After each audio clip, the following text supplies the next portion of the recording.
Thanks for your help.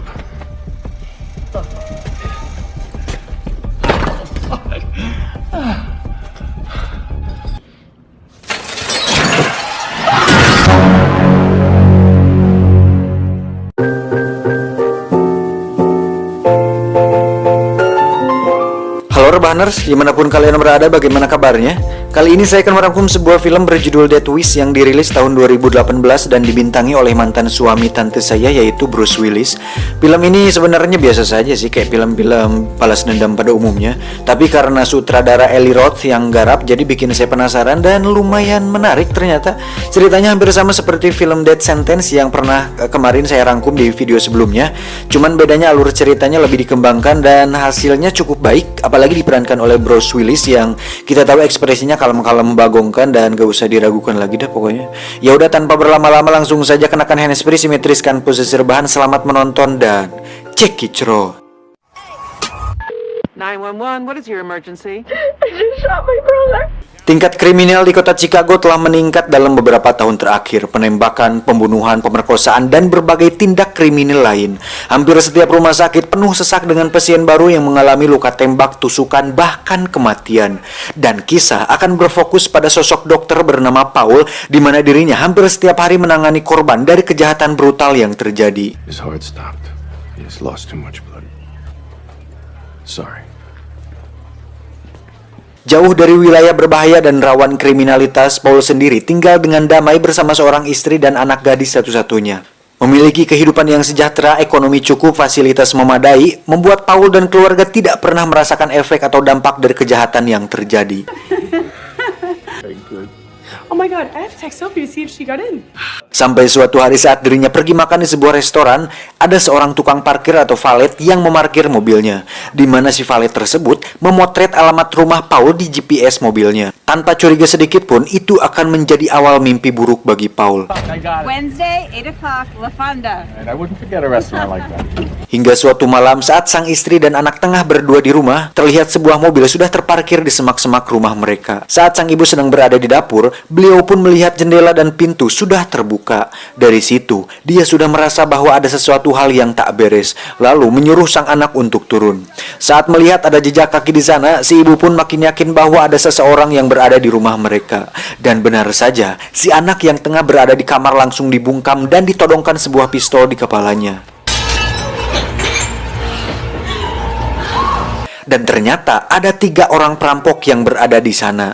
Pria yang satu pun menyuruh 2 pria lainnya untuk mengikat si gadis dan diperingatkan untuk jangan berbuat macam-macam. Dia sendiri akan ikut bersama si ibu untuk membuka berangkas dan menggasak semua harta yang ada. Saat si ibu tengah memberikan semua hartanya, di lantai bawah terlihat si pria justru malah memainkan pistolnya di paha si gadis. Beruntung pria yang satunya mengecam tindakan tersebut hingga terjadi sebuah pertengkaran di antara mereka berdua, di mana si gadis memanfaatkan situasi tersebut untuk mengambil pisau dan mencoba melawan mereka berdua.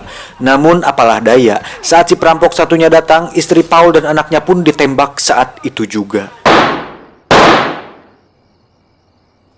Mengetahui hal itu, Paul pun harus merelakan sang istri tewas dan anak gadis satu-satunya menderita koma. Dengan berat hati, akhirnya sang istri pun dikubumikan dengan diiringi lagu Ku Menangis dari Rosa. Maafkan jika memang kini harus meninggalkan dirimu, karena hatiku selalu kau lukai. Ku menangis,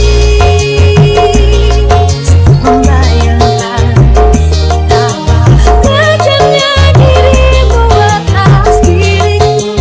Kau buatkan cinta ini. Hingga saat dirinya mengantar sang mertua pulang, dia melihat beberapa orang asing yang tengah masuk ke perkebunannya. Di situ sang mertua mengambil senapan dan menembak mereka untuk menakutinya. Sang mertua pun mengatakan untuk tidak bergantung pada polisi karena polisi datang ketika tindak kriminal sudah terjadi. Dan jika seorang pria ingin melindungi keluarganya, maka dia harus melakukannya sendiri.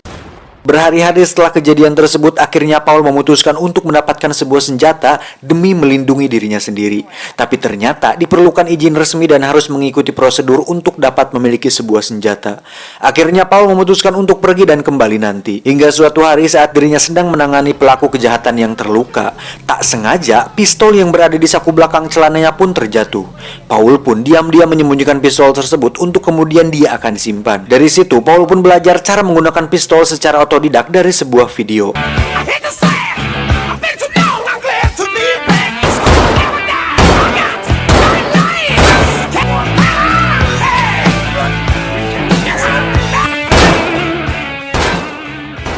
Saat melihat kondisi anak gadisnya semakin menurun, Paul pun memutuskan untuk pergi keluar dan masuk ke wilayah yang rawan kejahatan.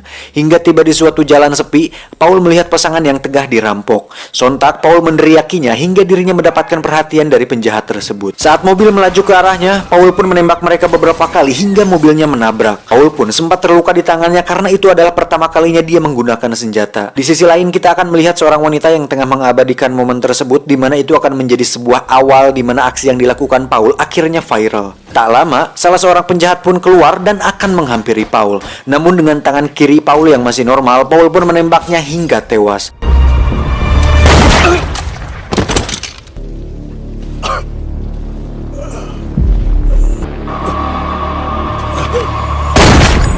Dan saat menghampiri si penjahat satunya, Paul pun merasakan suatu sensasi puas, di mana akhirnya dia bisa melenyapkan sebagian sampah masyarakat di muka bumi ini.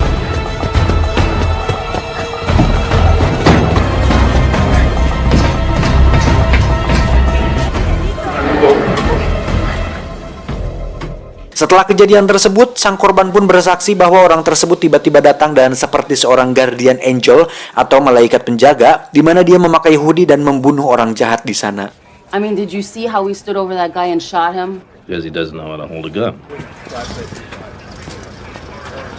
Berita tersebut pun dengan cepat menyebar dan menjadi viral di media sosial. Suatu hari saat Paul menangani seorang pasien yang masih anak-anak, dia melihat bahwa anak tersebut tertembak di bagian kaki. Saat ditanya, si anak pun menjawab bahwa hal itu dilakukan oleh seorang pria kulit hitam yang suka menjual es krim di wilayahnya, di mana orang tersebut sebenarnya menjual narkoba dengan berkamuflase sebagai penjual es krim. Bermodalkan alamat si anak, Paul pun secara terang-terangan datang ke sana dengan khas jaket hoodie-nya. Tanpa banyak pikir, Paul langsung menembak beliau di tengah siang bolong. Insiden kedua tersebut pun kembali meresahkan dua polisi wilayah yang dimana mereka berdua adalah polisi yang sama yang menangani kasus Paul. Hingga Siti dan Bambang akhirnya menemukan sebuah fakta bahwa si pelaku adalah orang yang sama dengan kejadian tempo hari.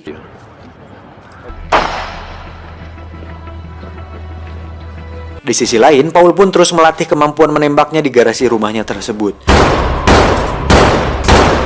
Hingga suatu hari saat dirinya menangani pasien yang terluka, Paul melihat jam tangan istrinya terpasang di lengan kiri si pasien, yang pada akhirnya dia menyadari bahwa orang itu adalah salah satu pelaku pembunuhan istrinya. Setelah pelaku tersebut dinyatakan mati, Paul dengan cepat mencari ponsel si pelaku, kemudian mencari informasi di mana dia bisa mendapatkan pelaku yang lain.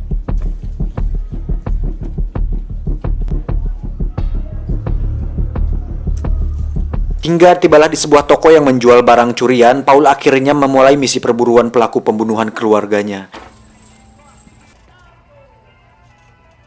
Hey, buddy, you can't be back. Ketika sang pemilik toko menyadari bahwa Paul adalah salah satu korban kejahatan teman-temannya, dia langsung menghubungi salah satu pelaku untuk datang ke sana.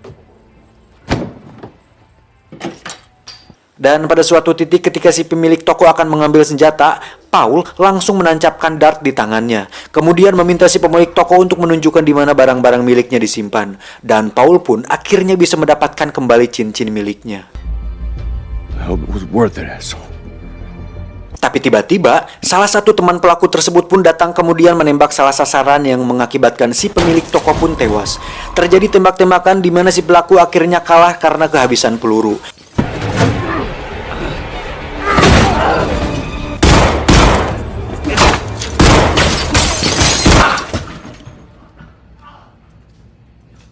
Dengan Dengan cepat, Paul mengambil ponselnya untuk mendapatkan pelaku yang lain. Saat lengah tersebut, pelaku berhasil menendang Paul hingga tersungkur ke sudut ruangan yang membuat bola bowling di atas rak menggelinding. Hingga saat si pelaku akan menembak Paul, dirinya justru tewas karena katengar oleh bola bowling tersebut. Dan itulah yang dinamakan apes, mamam. Atas insiden ketiga tersebut, pria berhoodie misterius pun semakin hari semakin viral dan menjadi headline news di Chicago. Siti dan Bambang pun datang ke kantor Paul untuk memberitahunya kabar baik bahwa salah satu pelaku pembunuhan istrinya sudah mati. Yang padahal itu semua adalah dilakukan oleh Paul. Paul pun dalam hatinya berkata, gawe naon atuh sia teh koplok, gua juga yang harus turun tangan, Bang. Sat! We did find this ring at the crime scene. My ring. Yeah, that's what we thought. Dengan informasi yang didapat dari ponsel milik teman si pelaku, Paul pun mendatangi pelaku kedua yang merupakan seorang mekanik bengkel, di mana pria itu adalah pria yang menggesek-gesekkan pistolnya ke paha anak gadisnya Paul.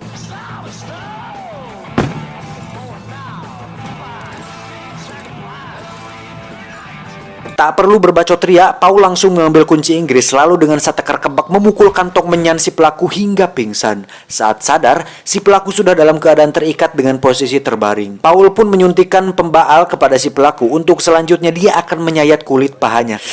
Ngilu bangsat, kelihatan asli loh adegan ini. Kalau ditayangin bukan dolar kuning lagi nih mah, dolar merah nih manyet. Anjir, parah loh, kelihatan asli anjir. Lanjut, karena Paul seorang dokter, dia pun mengetahui titik syaraf mana agar si pelaku merasakan kesakitan, dan itu dilakukannya untuk memaksa si pelaku buka suara mengenai pelaku ketiga yang ikut dalam kejadian tersebut. Setelah selesai, Paul pun meninggalkannya, dan si pelaku pun modar.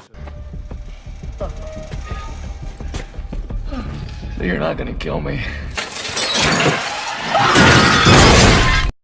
Dan saat Paul menemani anaknya yang sudah mulai kembali pulih, tiba-tiba dia mendapatkan telepon dari si pelaku ketiga, di mana dia mengancam akan datang langsung kepada Paul. Hingga saat sang anak sadar dan sudah boleh pulang ke rumah, disitulah Paul mulai menyusun sebuah rencana peperangan, di mana Paul datang kembali ke toko senjata dengan membeli beberapa senjata api berkaliber besar. Dan saatnya tiba, Paul menyuruh anaknya untuk bersembunyi. Paul pun mengelabui pasukan si pelaku dengan menempatkan sebuah guling di tempat tidurnya. Dan dengan strategi ala John Wick dari film yang sudah ditontonnya, pasukan tersebut pun bisa dengan mudah dia bantai.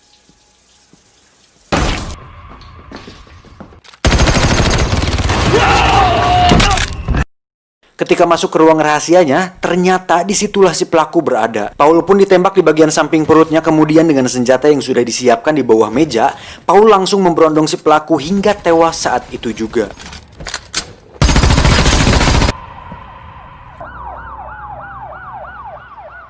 Sementara itu, Siti dan Bambang pun tidak bisa menemukan bukti atas pembunuhan yang telah dilakukan oleh Paul dan menganggap kejadian tersebut sebagai bentuk pembelaan diri. Pada akhirnya, Bruce Willis selalu menang dan memang selalu die hard di setiap filmnya. Dan inilah Death Wish. Tamat, ending yang sangat mengencrotkan. Pesan yang bisa kita ambil dari film ini adalah sebagai seorang pria sejati, lindungilah keluargamu dengan tanganmu sendiri dan hiduplah seperti Larry. Saya John, sampai jumpa. Ikan